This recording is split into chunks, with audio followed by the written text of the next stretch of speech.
నమస్తే అండి. ఇప్పుడు మనం ఎండుమిరపకాయలు పచ్చడి చేసుకున్నాం. ఎండుమిరపకాయలతో చింతపండు అది వేసి పచ్చడి చేస్తాం. అలాగే ఇప్పుడు ఏం కావాలి మనకి, ఇందుకో ఒక 20 ఎండుమిరపకాయలు అండి. ఈ 20 ఎండుమిరపకాయలు మజ్జిగ తుంచాను. కానీ చాలామంది ఎండుమిరపకాయలు ఇలా తుంచేసుకుంటారు. అంటే కాయలు అలాగే వేయటం కానీ చేయటం కానీ అలా చేస్తారు. కాయలు ఇలా తీసుకొని ఈ కాయలు అట్లాగే ఈ తొక్కలు తీసేసి వేసేస్తారు. ఏ కూరలో వేసినా దేన్ని. కానీ మిరపకాయలు ఎండుమిరపకాయలు వాడేటప్పుడు మనము ఇది తడిగుడ్డ పెట్టి శుభ్రంగా తుడుచుకొని కొంచెం ఆరిన తర్వాత వేసుకోవాలి దేనికైనా కానీ. అంటే ఇప్పుడు దుమ్ము ధూళి అన్నీ ఉంటాయి కదా, అందుకని ఎండుమిరపకాయ ఎప్పుడైనా కానీ ఇలా తీసుకున్నప్పుడు కాయలు కొంచెం తడిగుడ్డతో తుడిచేసుకొని పొడి గుడ్డ శుభ్రంగా తుడిచేసుకొని అప్పుడు వాడుకోవటం మంచిది. ఇప్పుడు పచ్చిమిరపకాయలు తెచ్చి మనం అలాగే వేసుకోం కదా, అది శుభ్రంగా కడిగి వేసుకుంటాం. అలాగే ఎండుమిరపకాయలు కూడా అంటే నీళ్ళలో వేయకుండా పొడిగా చేసుకొని శుభ్రంగా తుడుచుకొని ఆరిన తర్వాత వాడుకోవాలి. ఓకే. ఇప్పుడు చింతపండు పచ్చడికి కావాల్సినవి ఏమేంటి, చింతపండు నానబెట్టానండి. అంటే ఇలా ఊరిక నీళ్ళలో వేసి నానబెట్టాను. ఈ పై నీళ్ళన్నీ ఉంచేసేసుకోవాలి, ఉంచేసి పెట్టుకోవాలి. చిన్న ఉల్లిపాయలు కొన్ని, పెద్ద ఉల్లిపాయ కొంత, ఒక గడ్డ, ఈ తుడిచిపెట్టి ముక్కలు చేసిన ఎండుమిరపకాయలు ఒక 20 కాయలు. ఇప్పుడు దీనిలో ఒక గిన్నె పెట్టేసి గ్లాస్ వాటర్ పోయాలి. ఆ గ్లాసు, ఈ గ్లాస్ వాటర్ మరిగిన తర్వాత బాగా మరిగించుకోవాలి వాటర్.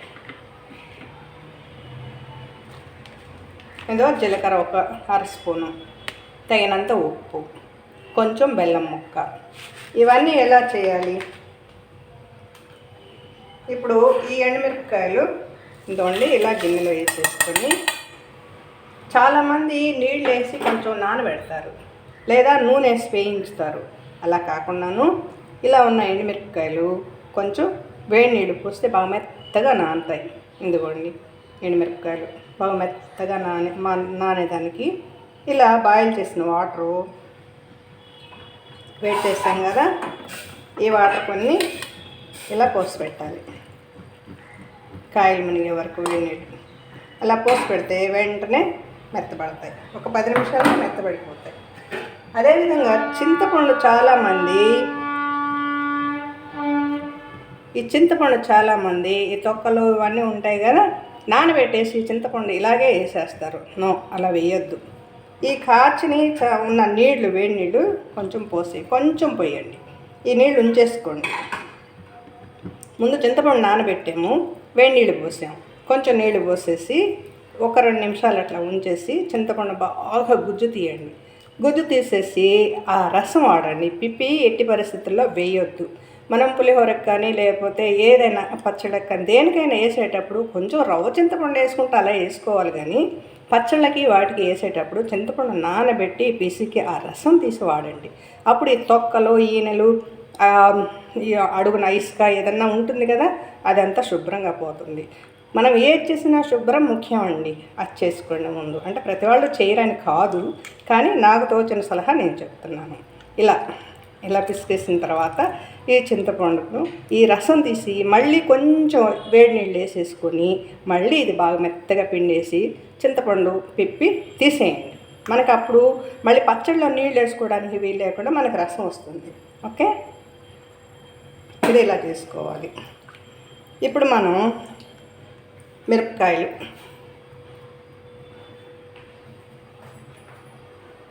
ఇంకోండి మిక్సీ జార్లో ఈ మిరపకాయలకి ఈ వాటర్ సరిపోతున్నాయి, కానీ ముందు వాటర్ తీసేయాలి. నానబెట్టాం కదా, వాటర్ తీసేసుకోవాలి. వెనకట్లో పెద్దవాళ్ళు చేసే పచ్చడి అండి ఇవన్నీ. తీసేసి ఏదో పెద్ద ఉల్లిపాయ, చిన్న ఉల్లిపాయలు 4, ఈ చింతపండు పులుసు కొంచెం వేద్దాం, మళ్ళీ వేసుకుందాం. ఇప్పుడు బాగా మెత్తగా మిక్సీ చేద్దాం. ఇప్పుడే బెల్లం ముక్క, ఉప్పు కూడా సరిపోను వేసుకుందాం. ఓకే, వేసి మిక్సీ చేసి చూపిస్తాను. ఇప్పుడు కొంచెం ఒక 1/2 స్పూన్ జీలకర్ర అండి, ఇదండి సరిపోను ఉప్పు, బెల్లం ముక్క, ఈ 3 కలిపేసి కొంచెం మెత్తగా అయిన తర్వాత పచ్చడి ఇవన్నీ వేసి మళ్ళీ ఇంకా 2 రౌండ్లు తిప్పుతున్నాను. ఇప్పుడు స్టవ్ వెలిగించుకొని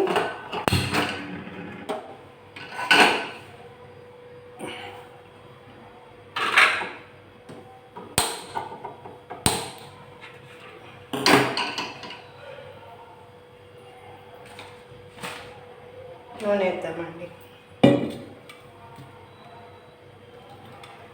అసలు ఈ పచ్చి పచ్చడికి లాగా ఏమీ లేకున్నాను పెద్దలపాయ ముక్కలు సన్నగా దొరుకుని వేసుకొని ఇలాగే కూడా తినొచ్చు దోశ, ఇడ్లీ అన్నిటిలోకి. ఇంకా మనం ఏమీ వేయక్కర్లేదు.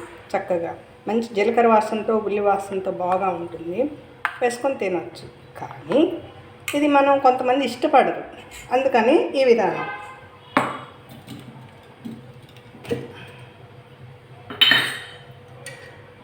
ఆయిల్ వేసుకున్నాం, ఒక గరిట ఆయిల్ ఒకటి వేసాం కదా. అంటే ఎండుమిరపకాయలు వేయించలేదు కాబట్టి మనం తాలింపుకి పెడుతున్నాం. ఓకే,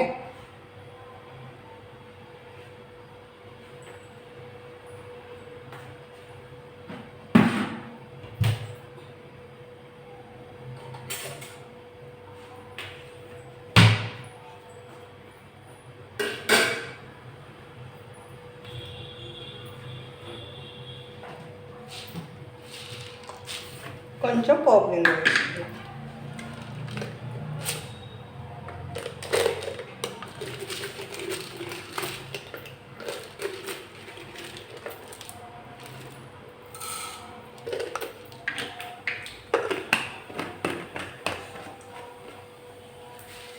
అవి వేగేటప్పుడు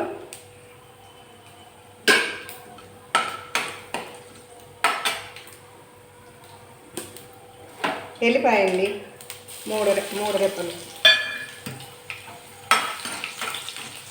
ఇది కొంచెం వాసన వచ్చేటప్పుడు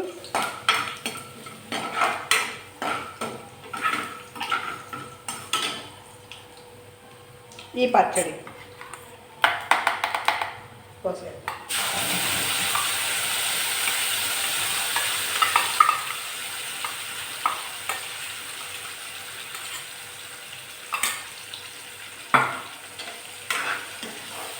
వేసి ఇలా కొంచెం ఉడకనిద్దాం. ఇప్పుడు కొంచెం కొత్తిమీర,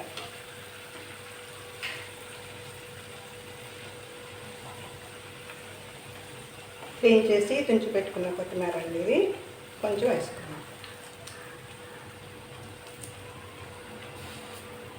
ఇలా వేసుకున్న తర్వాత ఇంకా కొత్తిమీర, ఆ కరివేపాకు వేయాల్సిన పని లేదండి.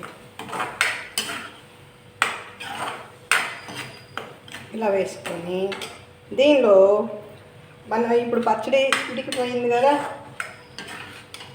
ఎండుమిరపకాయలు వేయించి చేస్తారు. జీలకర్ర, చిన్నెల్లిపాయ, పెద్దెల్లిపాయలు వేసి కొంచెం ఉప్పు, బెల్లం అన్నీ వేసేసుకొని కొంచెం చింతపండు వేసి మిక్సీని వాటర్ వేసి మిక్సీ పట్టేస్తారు. అది చింతపండు పచ్చడి కాదన్న. కానీ ఈ విధంగా చేసి చూడండి, ఇది ఒక టేస్ట్ ఉంటుంది. దీనిలో ఇప్పుడు మనం పెద్దల్లిపాయ వేసుకున్నాం. ఇది చిన్న చిన్న ముక్కలుగా చేసుకున్నాం కదా, ఈ పెద్ద ఉల్లి, నీరుల్లి బాగా ఇది వేసుకున్నాం. అంటే దించే ముందు వేసుకున్నాం. అయిపోయింది పచ్చడి. ఇది కొంచెం అన్నం మనం తినేటప్పుడు కొంచెం పంటికి తగిలితే బాగుంటుంది, దానికోసమేనండి. ఇందులో పచ్చడి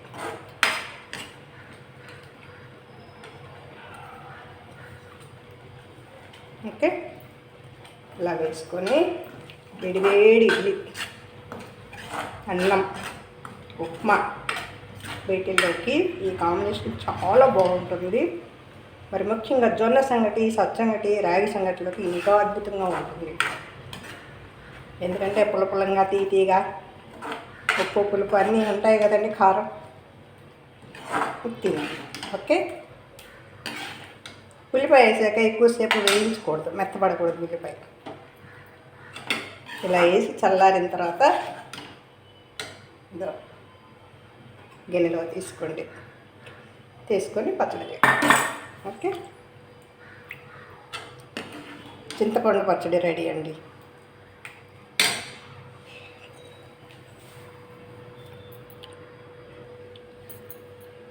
చాలామంది మిరపకాయలు మంట తొడవాలన్నా అవి మనం చేత్తో తుంపాలన్నా కానీ అందుకని ఇలా కత్తెర తీసుకొని కట్ చేసుకోండి.